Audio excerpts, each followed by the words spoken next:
Le podcast du Centre national du livre aime les écrivains, qui débarquent dans les grands entretiens pour faire entendre leur voix unique. Au programme Chemin de traverse, écriture qui bouleverse. Écoutons les pensées, sages, énervées, extatiques, et laissons-nous bousculer pour ne plus revenir à l'identique. Avec La désinvolture est une bien belle chose, publiée aux éditions Mial et Barreau, Philippe Jaénada a décidé de remonter le temps et de rester un moment au début des années 50, dans le Paris d'après-guerre, aux côtés des moineaux, une bande de jeunes nonchalants, certains n'ont pas encore 20 ans. Plus de famille, ou alors des parents absents, pas d'argent, peu d'amour, ils se réfugient dans un bar de Saint-Germain, chez Moineau, rue Guénégaud. Là-bas, ils boivent, se réchauffent, rient, jouent. Sauf que l'une d'entre eux, Kaki, une jeune fille superbe et énigmatique, se jette un soir par la fenêtre. Philippe Jaénada a choisi de mener l'enquête. C'est parti. Vous faites clairement la différence entre l'enfance et la jeunesse dans votre livre. Oui. Alors, en fait, au départ, c'est pas moi qui l'ai faite cette différence. C'est un monsieur qui s'appelle Jean-Marie Apostolides, qui malheureusement s'appelait Jean-Marie Apostolides, qui est un type qui s'est beaucoup intéressé à Guy Debord et donc pas mal aussi à ces jeunes gens que Guy Debord observait, et qui s'est intéressé aussi à plein d'autres choses, mais il m'a soutenu pendant toutes mes recherches. Il est mort pendant l'écriture du livre, tristement. Et donc c'est lui qui m'a fait remarquer que ces jeunes gens, qui ont pourtant 16, 17, 18 ans, ne se comportaient pas comme des jeunes, mais comme des enfants. Pour une raison toute simple, dont je parle dans le livre, c'est que c'est pas qu'ils n'ont pas eu d'enfance, mais ils ont eu une enfance blanche, vide. C'est-à-dire ils avaient 10 ans tous pendant l'occupation. Ils étaient tous à Paris, enfin la plupart, et ils avaient 10 ans, ce qui est un âge très mauvais pour être entouré de nazis, parce que les bébés ne font pas la différence entre les gentils et les méchants, ou enfin bref, blague à part, les bébés ne se rendent compte de rien. Les ados, les vrais ados, ceux qui ont 16-17 ans, ils se rendent compte de tout. Ils sont impuissants.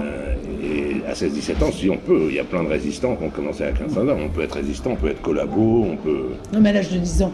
À 10 ans, voilà. À 10 ans, on se rend compte de tout. On voit que ses parents meurent pour la plupart. Il y en a plein qui sont orphelins. En tout cas, que ses parents souffrent, que la France est écrabouillée. Et on peut rien faire, on ne peut pas, 10 ans c'est vraiment trop jeune pour être résistant ou collabo. Et donc en fait après la guerre, on est dans un café, on entend le bruit du percolateur, et ce sont les mêmes bruits qu'en 1952.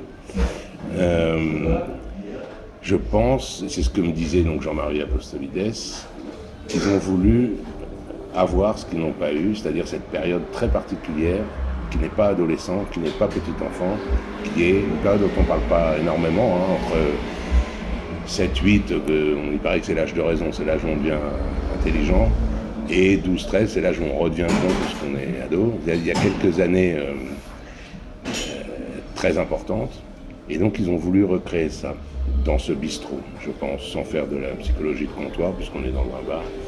Je pense qu'ils ont voulu, dans ce petit enclos, c'était un bistrot exigu, étroit, sombre, il n'y avait pas de fenêtre à part la vitre de la porte d'entrée. Ils se sont regroupés là-dedans et ils ont voulu créer un enclos où ils pouvaient revivre leur enfance. Il y en a un qui dit à un moment, des années plus tard d'ailleurs, qui parle de son enfance, qui dit les seuls bons souvenirs que j'ai de quand il avait 8 ans, 10 ans, c'est quand j'étais malade et que ma mère m'apportait des illustrés et de la limonade. Et en fait, chez Moineau, je pense que c'est ce qu'ils cherchent, des illustrés et de la limonade. La limonade sous forme de vinasse ou de cognac quand ils avaient un peu de sous. Et les illustrés sous forme de jeu, ils jouaient beaucoup, ils jouaient aux échecs, aux dés, aux cartes. Et sous forme d'amour, de sexe, tout ça, ils couchent tous un peu les uns avec les autres. Tout ça peut symboliser les illustrés. Et ce que m'a dit Jean-Marie Apostolides, et là je l'ai trouvé extrêmement lucide et je l'ai remercié dans le livre, c'est que les jeunes de 68, 15 ans plus tard, le truc en 68 c'est on est jeune, on veut le pouvoir, enfin on veut faire ce qu'on veut et on restera jeune. Et ça marche. On voit passer dans la rue des 68ards de 75 ans. Les boomers. Ouais, qui sont habillés comme des jeunes, qui parlent, qui se comportent comme des jeunes, c'est possible. Rester enfant, dire à 16-17 ans, on est des enfants, on fait comme des enfants, on n'a pas de contraintes, on n'a pas de responsabilités, on ne pense pas à demain matin, ni même à ce soir, on s'en fout. C'est exactement comme ça que se comportent les enfants de 8 ans. Hein. Ils ne pensent pas à ce qu'ils vont faire la semaine d'après. C'est possible, à 16 ans, 17 ans, 20 ans, ça devient un peu plus dur. À 25, 30 ans, c'est impossible. On ne peut pas être un enfant de 30 ans, et a fortiori, on ne peut pas être un enfant de 70 ans. On redevient après quand on a Alzheimer, mais sinon, c'est impossible. Donc ils se sont tous heurtés, ils ont profité pendant 2-3 ans, ils ont vécu presque pendant la durée qu'aurait duré leur enfance, entre 50 et 53, 54. Ils ont vécu dans une insouciance totale et aussi un peu perdus, comme les enfants peuvent être, ils n'ont pas les armes et les repères pour. Et puis ensuite, ils sont tous un peu partis en spirale, quoi, de manière différente. Le symbole de tout ça, le symbole le plus fort étant Kaki, qui est la fille dont je parle dans le livre, qui elle, carrément, une fois qu'elle a plus pu être enfant, une fois qu'elle est arrivée à cet âge limite de 20 ans, ben elle a plus ou moins décidé, ou plus ou moins consciemment, qu'elle ne serait pas autre chose, et donc elle s'est jetée par la fenêtre. Vous déconstruisez le mythe d'une après-guerre où l'opulence et l'insouciance seraient de mise. Mon livre précédent, ça parlait des années 60. Les années 60 qui sont considérées, le milieu des années 60 qui est considéré comme l'économie explose, tout le monde, l'électroménager, les femmes se libèrent, tout le monde a du travail, des choses comme ça. Ça, c'est ce qu'on voit d'ici. Je travaillais sur les années 60, donc je suis allé voir à l'intérieur, c'était un cauchemar. On en garde cette image colorée, légère et fructueuse.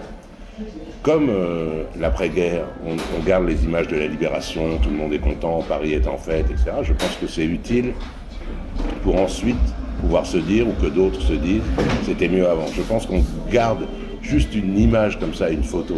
C'est comme s'il y a un champ de guerre, il y a 3 fleurs qui poussent à un endroit, et on prend en photo en cadran serré sur les 3 fleurs, et on dit voilà. Mais donc en réalité, là, nous on garde les images de la libération, mais l'après-guerre, les 5-10 ans après-guerre, c'était, et pas que pour les jeunes, hein, c'est-à-dire que je crois qu'il y a des tickets de rationnement et tout ça jusqu'en 51, 52, il y a encore des tickets pour aller acheter du pain, des choses comme ça, alors que la guerre est finie depuis 6 ou 7 ans. Le logement, tout ça, les gens, après l'explosion de joie compréhensible de la libération, ben, tout d'un coup, on se dit, c'est comme après la finale de la Coupe du Monde, tout le monde s'aime, on se prend tous dans les bras, puis la semaine d'après, on se dit, bon, maintenant, allez, on revient à la vraie vie. Ce connard d'Algérien en dessous de chez moi, il commence à me faire chier, tout ça. Donc voilà, ce sont juste des images, et dès qu'on se penche dessus, c'est pas que je suis un sociologue ou un chercheur plus doué que les autres, hein, c'est qu'il suffit de regarder précisément dans les vrais détails, la vraie vie, les vraies choses, autres que les images qu'on voit sans arrêt à la télé ou dans les journaux. Et puis on se rend compte qu'ils ont dégusté. Donc ces jeunes, mais eux s'en foutaient, c'est-à-dire qu'ils n'avaient pas un sou, mais ils ne voulaient pas travailler, il n'y avait pas de travail, mais eux ils n'en cherchaient pas. Vraiment, ils étaient enfermés entre eux, ils n'avaient besoin de rien d'autre que de quelques francs par jour pour s'acheter du vin. Et les patrons de chez Moineau étaient généreux, ils les ont pris sous leur aile, c'est le cas de le dire. Donc ils les faisaient vraiment manger pour presque rien. Et puis savoir où on dort le soir, mais ils dormaient, du moment qu'il y en avait un qui avait une chambre d'hôtel, ils dormaient à 3 ou 4 dedans. Et voilà. Et c'était pas des questions qui se posaient et dont ils ont souffert. Je pense qu'ils ont vraiment vécu, dans ces 2 ou 3 ans, ils ont vraiment vécu. Alors, heureux, ça ne veut rien dire, c'est un peu n'importe quoi, mais pour le coup, la désinvolture, vraiment, ils ont connu ça et ils n'avaient pas de problème. Ils ont commencé à avoir des problèmes quand ça s'est arrêté, c'est-à-dire 53. Quand ils ont atteint 20 ans. Quoi. Pour vous, le quotidien est une bien belle chose aussi ? Ah oui, le quotidien est une bien belle chose. Alors moi, je suis quelqu'un d'extrêmement routinier, sédentaire, casanier, plan-plan. Je fais tout, j'imagine que c'est parce que ça me rassure de quelque chose qui doit être plus trouble, mais que je ne vais pas voir, je ne cherche pas à savoir. Je fais toujours les mêmes choses aux mêmes heures, dans les mêmes endroits. Là, avec la sortie de mon livre, tout est chamboulé. J'ai la vie exactement opposée à celle que j'ai d'habitude et que j'aime. Par exemple, là, on est au bistrot, il est 15h, normalement, jamais avant 17h30 au bistrot. D'accord. Mais là, c'est pour le travail. C'est pour le travail, puis Pauline, je voulais venir voir, et puis je voulais surtout assister au progrès de la technique. Vous décrivez d'ailleurs le quotidien des moineaux, mais aussi le vôtre, avec votre Tour de France. Et j'avais pas pensé, mais ce que vous dites là, en fait, parce que moi, je me sens vraiment très proche. Oui. De ces jeunes gens. Alors que j'ai jamais été ni rebelle, enfin ils étaient même pas rebelles, ils étaient juste, ils se sont mis à côté, ils se sont mis à part. Et ça, je fais pareil toute ma vie. Mais c'est vrai qu'ils étaient à la fois désinvoltes et routiniers. En fait, j'avais pas vu ça sous cet aspect-là, ils faisaient comme moi, ils allaient tous les jours aux mêmes heures, au même bar, et même il y en a un ou deux qui décrivent, ils ont un parcours. Genre, à 15h, on commençait par le Mabillon. À 18h, on allait à la Pergola. À 20h chez Moineau. Ils ont comme ça une routine de bar. Et ça ressemble beaucoup à ma manière de vivre. Et c'est le fait d'avoir une routine, non seulement dans le temps, mais dans l'espace aussi, puisqu'ils étaient vraiment circonscrits dans ce petit bistrot la plupart du temps chez Moineau. Et on voit sur les photos, le livre s'appuie sur des photos d'Ed van der Elsten, on voit sur les photos qu'ils sont très souvent à la même place, les uns les autres, comme font les gens dans les bars. Moi, ici, ma place, c'est il y a le tabouret là, au comptoir. C'est au comptoir. Ouais. Cette place du comptoir. Et je pense que pour se détacher de tout, il faut avoir une routine. Il faut avoir une routine, ça permet de... Parce que la désinvolture, pour moi, c'est quand on n'a aucune contrainte. Si on s'impose soi-même une routine, un cadre, une fois qu'on sait, à l'intérieur, c'est comme, ça me fait penser à un truc pour écrire, tous les auteurs ou les autrices ont besoin d'un cadre fixe. Il faut une grande concentration pour écrire. Et alors pour certains, leur cadre, c'est, je sais pas, un bistrot, il faut qu'il y ait du monde autour. Pour d'autres, je connais des gens qui ne peuvent bien écrire que dans les trains. Enfin bon. Parce qu'une fois qu'on a... D'autres aux toilettes. Non, je plaisante. Peut-être. Pour installer un ordinateur dans le mur en face de leur toilette. Ah non, un peu d'humour, mais je ne fais jamais de mal. Et ça, c'est pour une raison toute simple, c'est que donc, et moi j'ai une routine aussi hyper particulière dans mon bureau, aux mêmes heures, avec les mêmes objets. Enfin, c'est un truc un peu kitsch, hein, un truc de film, mais c'est juste que ça permet, une fois que tout est fixe autour, de pouvoir se concentrer sur autre chose. Il n'y a rien qui vient parasiter. Et eux, c'est vrai que je pense que cette vie qui était complètement déréglée, hein, puisque vraiment, ils ne faisaient rien d'autre. Et puis, ils ne faisaient rien et ils n'aspiraient à rien. Ils ne s'intéressaient pas à l'art, ils ne s'intéressaient pas à la littérature, ils ne s'intéressaient pas aux études, pas au travail, rien. On peut vivre comme ça si tout est bien fixe autour. Mais pourtant, dans leur bande, il y a Berlé, je crois, qui veut faire sauter la Tour Eiffel. C'est deux Bern. C'est Bern et Stegloff. Voilà. Qui veulent faire sauter la Tour Eiffel. Mais ils veulent faire sauter la Tour Eiffel, c'est pas pour revendiquer quoi que ce soit, c'est parce que ils ont trouvé une chambre de bonne pas loin du Champ de Mars, donc tout en haut, et la Tour Eiffel est positionnée de telle manière par rapport à leur chambre que quand il y a du soleil le matin, ça se reflète sur le fer de la Tour Eiffel et ça les réveille. Ils n'avaient pas de rideau, mais ça les réveille. Donc ils disent c'est pas vrai, on peut pas dormir, à 10h on est réveillé. Et donc ils ne voient qu'un moyen, c'est d'éliminer le problème, qui est une bonne logique, et donc de faire tomber la Tour Eiffel. Évidemment ils ne l'ont pas fait, c'était évidemment une sorte de fantasme pour rigoler. Il y a quand même un refus de la morale, des règles. Vous citez d'ailleurs Debord et Modiano, ainsi que son livre Dans le café de la jeunesse perdue, avec en préambule une citation de Debord, « La désinvolture est une bien belle chose ». Quelque part, malgré eux, les moineaux produisent une esthétique. Malgré eux, ils ont servi, ils ont été très utiles, puisqu'ils ont servi. Moi, je porte pas vraiment Debord dans mon cœur, mais en même temps, il a des côtés magnifiques et très intéressants, je trouve. Ils ont servi Debord à élaborer ses théories ou sa philosophie, je ne sais pas comment on peut dire. Eux s'en foutaient complètement. Eux vivaient, Debord était parmi eux, mais sur le côté, et les observait. Le situationnisme, c'est exactement ce que faisaient les jeunes gens chez Moineau. Et Debord a quand même apporté des trucs sur la société du spectacle, sur des trucs importants, des trucs qui ne nous aident pas à vivre mieux, mais enfin, déjà de le savoir et de s'en rendre compte, c'est déjà pas mal. Et tout ça, en les observant, si Debord n'avait pas été là, il y aurait juste eu une quinzaine de jeunes qui auraient fait les zouaves pendant 2 ans dans un bar, et puis ça serait terminé. Donc quand je dis que Debord m'agace et tout, c'est au second degré aussi, parce que sans lui, on ne les connaîtrait pas, et d'un autre côté, sans eux, il aurait sans doute, c'était quelqu'un d'extrêmement intelligent et sensible Debord, il aurait sans doute apporté des choses, fabriqué mentalement des choses intéressantes, mais en tout cas, sans eux, le situationnisme et tout ce qui va avec, on ne sait pas si ça existerait aujourd'hui. Mais eux ne refusaient rien, je pense. C'est Debord qui a traduit ça comme ça. Eux voulaient juste... C'est comme si on disait les enfants dans la cour de récré à l'école primaire refusent le travail et la société et le sexe, enfin je sais pas quoi. C'est pas qu'ils refusent, c'est qu'ils sont dans un endroit où ça ne va pas jusqu'à eux. Donc moi, c'est une des choses qui me plaisent aussi chez eux, c'est que c'est pas des militants, juste, c'est un peu le même principe que... Pardon, je pars dans tous les sens. Non, au contraire. J'ai écrit un livre qui s'appelait La petite femelle, qui parlait de Pauline Dubuisson. Pauline Dubuisson, qu'on a parfois représentée, notamment dans un film d'Henri-Georges Clouzot, comme une femme qui disait « Nous les jeunes, nous les femmes, on veut notre place, on veut... » Elle vivait comme ça, c'est-à-dire que Pauline Dubuisson, c'est ce qu'elle incarnait dans sa vie. Je suis une femme, mais je préfère être médecin que femme de médecin. Je suis jeune et je suis une femme, mais je voudrais bien me marier quand je veux et pas quand mon fiancé décide. Voilà. Sans revendiquer, juste elle vivait ça comme ça. Eux, c'est pareil, c'est-à-dire qu'ils ont une attitude, un comportement, une manière de vivre qui a été captée par Debord, mais ils sortent pas de chez Moineau pour dire aux gens dans la rue, bande de cons, qu'est-ce que vous faites, n'allez pas travailler, faites comme nous, amusez-vous, ils s'en foutent complètement. Eux vivent ce qu'ils ont à vivre et puis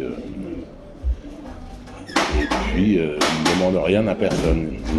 Il y a un mec que j'aimais bien, j'aimais beaucoup, qui s'appelait Jean-Pierre Mariel, et vers la fin de sa vie, il y a un journaliste qui fait une sorte de documentaire sur lui, un peu hommage et tout ça, et dit mais quand même, vous n'avez jamais eu de grand premier rôle, tout le monde vous connaît, vous avez eu des seconds rôles formidables, mais le grand premier rôle, vous êtes un acteur hors du commun, peut-être que vous n'avez pas demandé au réalisateur ou au producteur de vous prendre. Et Marielle, elle a dit, moi je ne demande rien à personne, en échange, si je demande juste une chose, m'emmerdez pas. Et les Moineaux disaient ça, ils ne demandaient rien à personne, mais ils attendaient absolument rien. Ils ne désiraient rien d'autre que de rester entre eux et de s'amuser. Ils ne réclamaient rien, ils n'attendaient rien, ils ne réclamaient rien, et en échange, il ne fallait rien leur demander. Pourquoi ça vous touche tellement cette histoire de Kaki et à travers elle l'histoire des Moineaux ? C'est des trucs à la fois très compliqués, très simples à expliquer. J'ai des amis qui se sont suicidés, donc c'est un truc qui me touche. Enfin bon, c'est comme tout le monde, comme beaucoup de gens, donc ça me touche. Il y a aussi que je suis... le seul truc qui m'intéresse dans la vie, c'est ce qu'il y a dans la tête des gens. Donc de se dire que cette fille, même si c'est encore une fois un cliché, un truc complètement stupide, mais cette fille qui a tout pour elle, comme on dit bêtement, décide d'en elle finir. se jette par la fenêtre, on ne comprend pas. Donc là, il y a un truc de curiosité et puis de... Oui, elle m'intéresse, elle m'attire, elle m'intrigue, etc. Mais je pense que je n'aurais pas écrit, je suis même sûr, je n'aurais pas écrit un livre sur elle. Je me suis jamais dit, je vais écrire un livre sur une belle jeune femme qui se jette par la fenêtre. C'était pour ma curiosité personnelle, à moi, enfin mon intérêt personnel, que je me renseignais sur elle. Et c'est en me renseignant sur elle que je découvre toute cette bande des Moineaux. Et c'est là que je me dis, là c'est plus pareil, c'est plus juste de la curiosité personnelle. J'ai envie d'écrire quelque chose, j'ai envie de retrouver qui étaient ces jeunes gens, pourquoi ils sont là, comment ils vivaient, à quoi ils pensaient, qu'est-ce qu'ils sont devenus, toutes ces choses. Et je pensais vraiment que je trouverais quasiment rien. C'est-à-dire que là, souvent s'il y a... Vous avez été aidé par vos copains des... Ouais, et puis pas que. Par plein de choses, ouais. Mais là, s'il y a un type qui rentre dans le bistrot Lafayette où on est là, qui fait 200 photos de 20 clients, il les enferme dans une boîte, et dans 70 ans, en 2095, il y a un mec qui ouvre cette boîte, il n'y a pas les noms, il n'y a rien, et qui se dit, tiens, je vais essayer de retrouver qui était cette jeune femme sur la banquette avec un appareil d'enregistrement à côté d'elle, comment s'appelait le serveur, c'est presque impossible.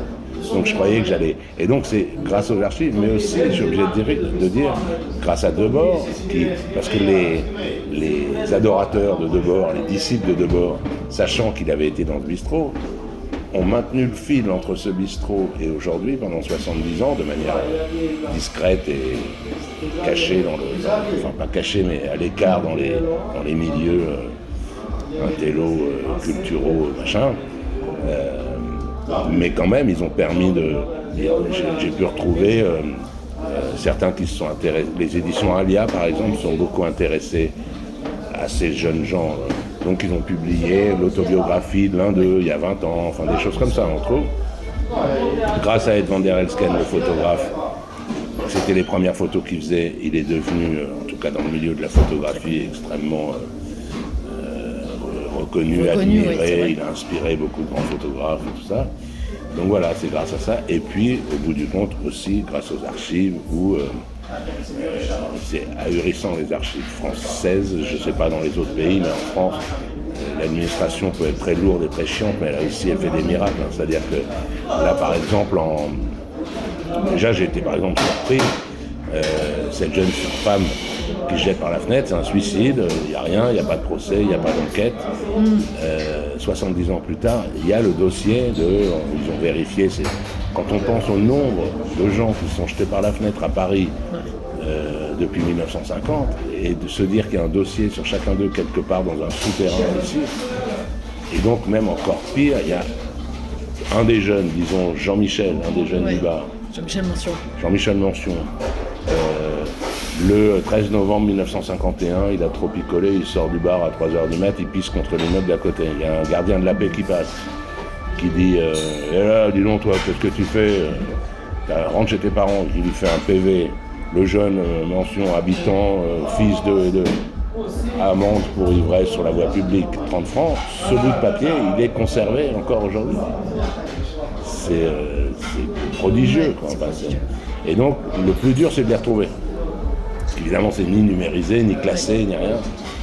Mais moi, maintenant, j'ai des bons alliés dans plusieurs services d'archives qui font que nous, civils, on n'a qu'à dire, enfin, extérieurs, on ne peut pas. Moi, je ne peux pas aller fouiller dans les cartons, dans les souterrains à Fontainebleau pour essayer de voir tous les PV pour ivresse sur la voie publique.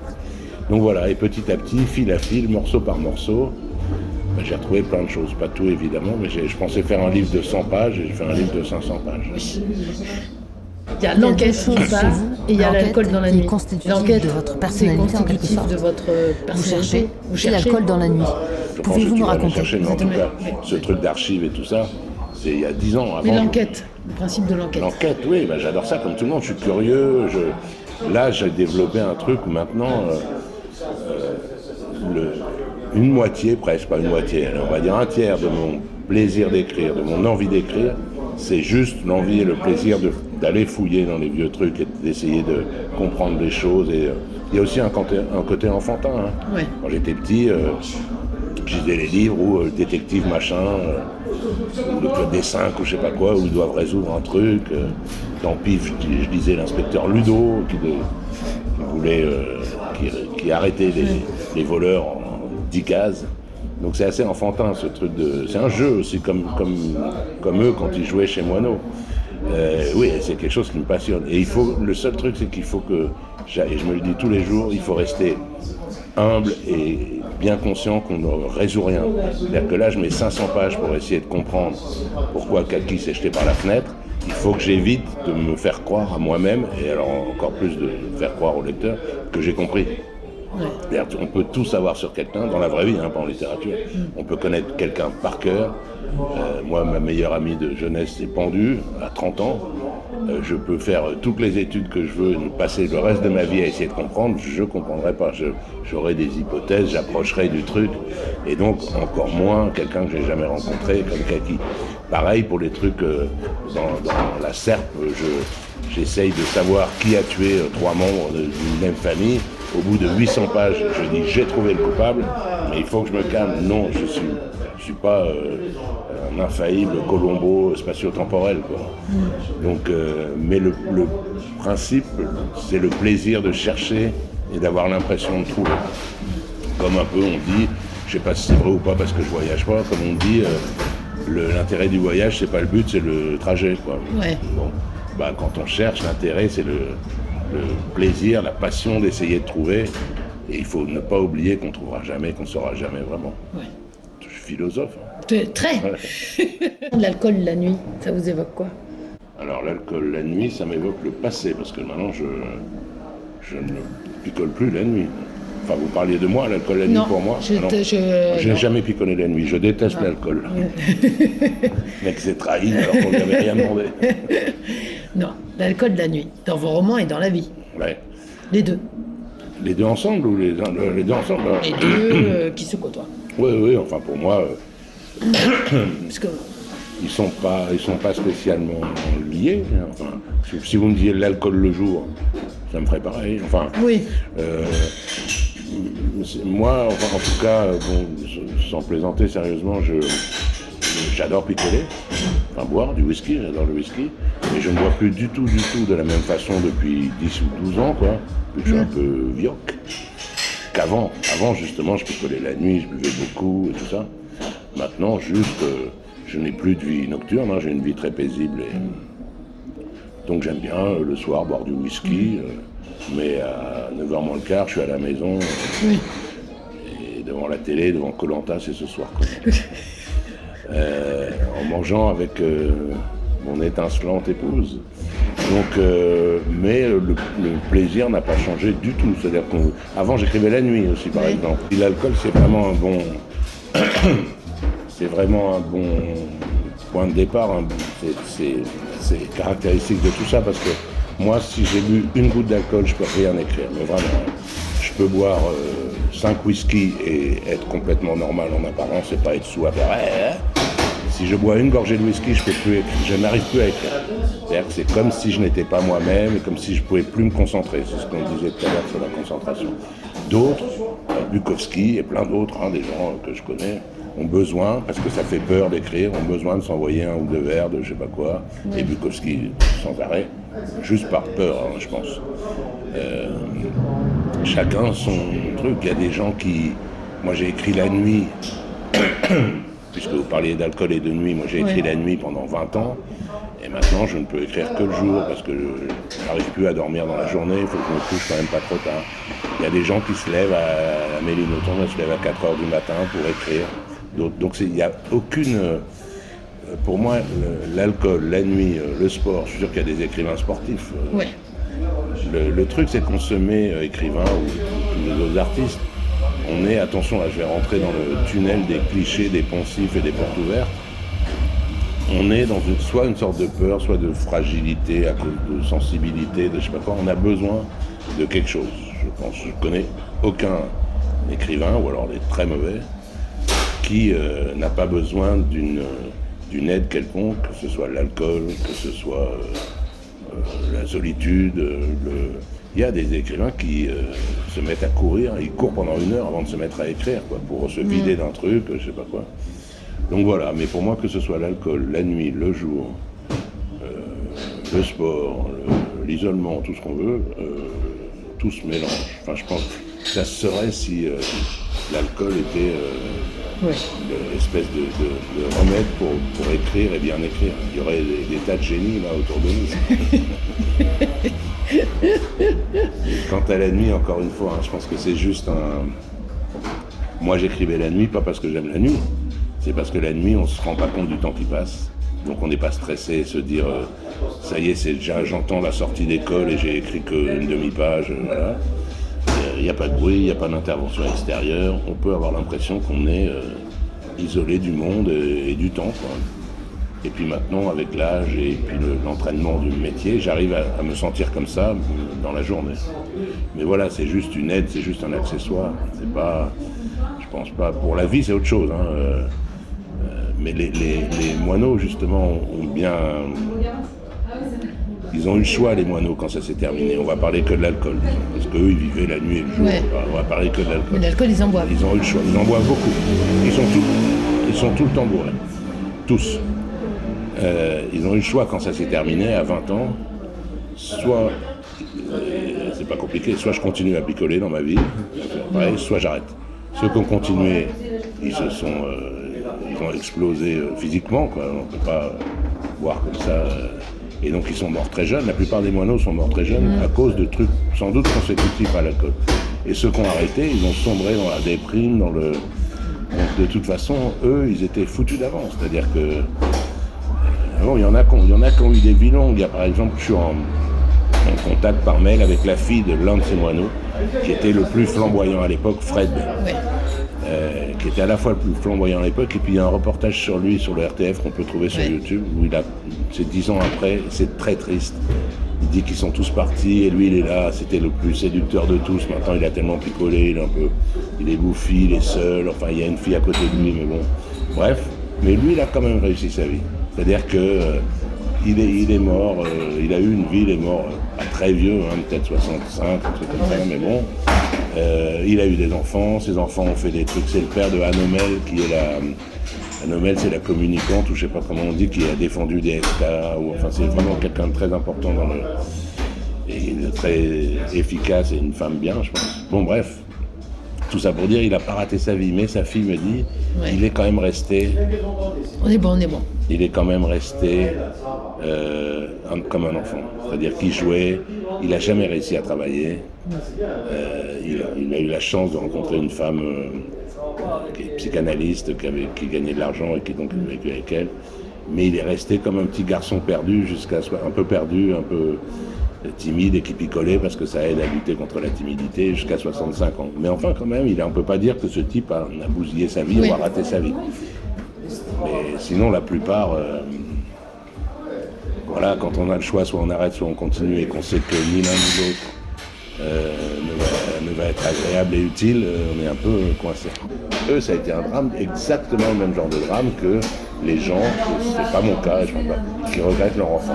Ça fait toujours bizarre, les gens qui disent « Oh, quand on était petit, on n'avait aucun problème, on était insouciants. » C'est chiant d'être petit, enfin moi je préfère être grand, c'est bien d'être insouciant, mais on n'a non plus aucun effet sur le monde, on n'a aucune manière d'influer sur quoi que ce soit quand on est petit. Et quand j'entends des gens qui disent « Ah, le temps de l'enfance, il n'y a pas de tout. » Moi, je ne suis pas d'accord. Le temps de l'enfance, on ne peut rien faire. On n'a peut-être pas de soucis, mais on subit en permanence. On subit parfois des choses agréables, mais enfin... Donc bref, et eux étaient là-dedans. Et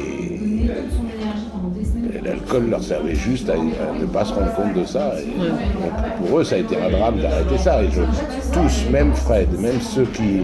Il y a la petite Eliane aussi, qui est la sauvage, la rebelle du truc, qui a eu une vie, qui a eu des enfants. Je pense que même s'ils ont réussi, encore une fois, je m'avance, il faut que je reste calme, mais je pense que même s'ils ont réussi à vivre une vie plutôt stable et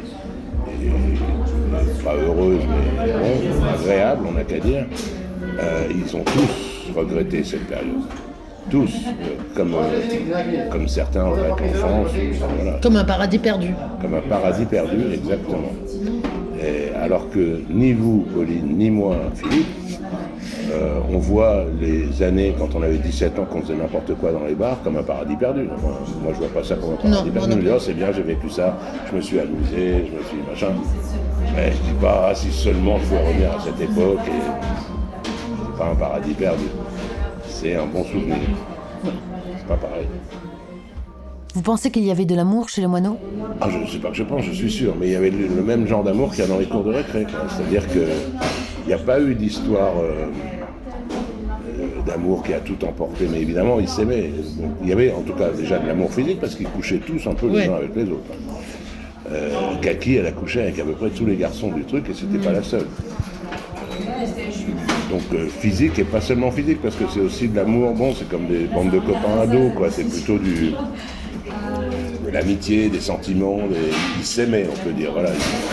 Il y avait plein d'amour au sens j'aime ce mec, j'aime cette fille, c'est mon pote, c'est mon... Voilà.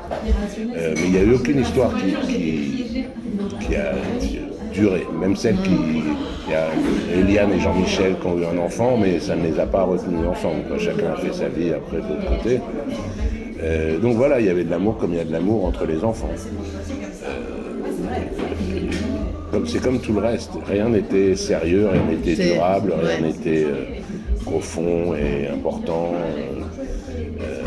Parce que l'amour, c'est aussi quelque chose qui... Moi, je reviens toujours à ce truc de désinvolture, l'étymologie de désinvolture, involto en italien, c'est ce qui est ficelé, ligoté, enveloppé. Donc désinvolto, c'est ce qui n'a pas d'attache, pas de lien.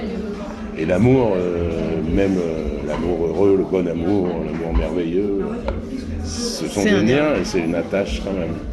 Et eux n'en voulaient pas. Donc il y a de l'amour au sens humain, beaucoup entre eux, puisqu'ils ne voulaient pas qu'on vienne se mettre au milieu d'eux. Ils le disent à plusieurs reprises. Si quelqu'un entrait, alors si c'était quelqu'un qui leur semblait être dans la même humeur qu'eux, évidemment ils étaient, mais s'il y avait, je sais pas, un peintre, un touriste, quelqu'un qui venait les observer, de bord a été malin, il s'est caché, il le chassait. Donc il y avait, oui, leur truc ça tenait sur l'amour, mais l'amour comme l'alcool, l'amour qui soutient, qui permet de tenir le coup. C'est quoi être écrivain ? Moi, justement, j'ai trouvé un équilibre à tout point de vue. J'allais vous dire, si j'étais pas écrivain, je serais archiviste. C'est-à-dire, j'ai découvert ce truc d'archives, sauf que non, parce que écrivain, je suis archiviste et autre chose. Je suis pas archiviste, mais je travaille avec les archives. Ça me passionne vraiment. Et les gens qui travaillent là-dedans sont passionnés. Il y a certains qui me disent, quand j'arrive le matin, je prends un dossier au hasard, je lis, genre, je sais pas, une vieille affaire criminelle, un truc. Et ça me met de bonne humeur ou avec entrain dans la journée, parce que comme si je lisais un livre, des choses comme ça. J'adore ça, moi, d'imaginer que toutes les histoires et tous les gens du monde, en tout cas de France, il en reste des traces quelque part et qu'il suffit d'aller chercher. Donc j'adore ça. Sauf que moi, ce qui me plaît dans mon truc d'écrivain, c'est que c'est une vie qui est pour moi équilibrée. Sur un cycle de 2 ans, on va dire.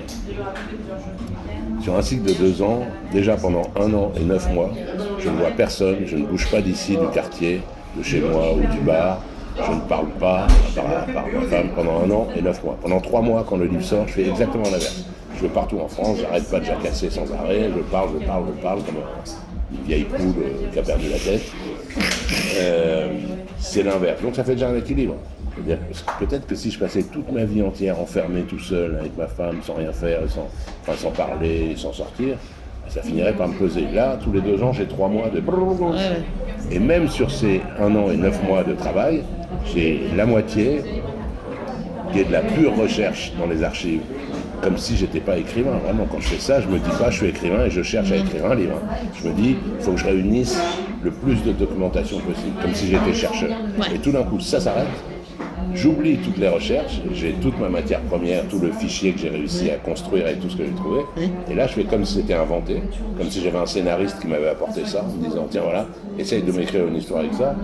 Et là, je me mets à écrire et c'est le travail inverse. C'est exactement l'opposé du travail de recherche. J'oublie que j'ai fait des recherches et pendant 6 mois, j'écris, c'est un peu poétique, écrivain, machin, comme si on m'avait donné la matière première. Et donc, dans l'ensemble, moi, ça me fait une vie parfaitement équilibrée, et ça va durer comme ça, Pauline, pendant les 22 prochaines années. Tout à fait. Voilà. Tout à fait, Philippe. Votre appui. Tout à fait. Rien ne bouge, il y a des hauts et des bas, évidemment, mais à partir du moment...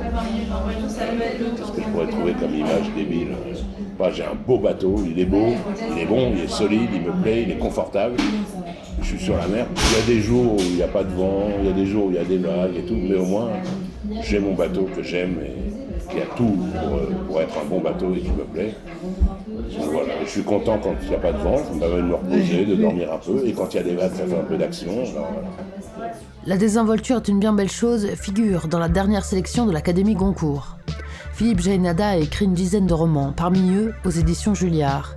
Le Chameau sauvage, en 1997, récompensé par le prix de Flore et par le prix Alexandre Vialat.